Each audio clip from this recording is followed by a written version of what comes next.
இனிய காலை வணக்கம். நான் உளவதி தில்லைத்தேவன் லண்டனிலிருந்து. பொறிச்சொல் 1087வது பொறிச்சொல் நேர் நேர். சிலர் சொல்லுவார்கள் கல்லில் நேர் உரித்தமாயிருக்கு என்று. சில பேரை திருத்த முடியாதது அல்லது ஏதாவது ஒன்றை செய்ய முடியாவிட்டால் கல்லில் நேர் உரிக்கிற மாதிரி என்று பாருங்க. கல்லில் நேரை உரிக்க முடியாது.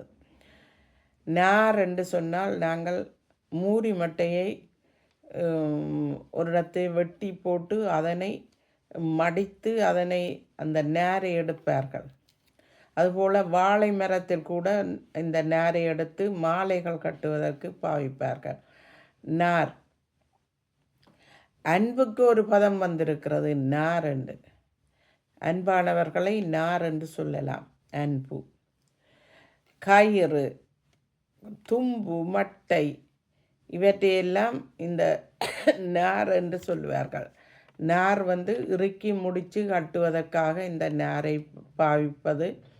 இந்த கயிறை அதாவது வேலி அடைக்க, வீடு மேய்வதற்கு மற்றும் பல வகை பொருட்களை பாவிப்பதற்கு மெல்லிய கயிறு, பெரிய கயிறு என்று சொல்லி பலவிதமான கயிறுகள் இருக்குது. நாம் கயிற்றை மரத்தில் கட்டி ஊஞ்சல் ஆடிய நினைவுகள் வந்து போகின்றன.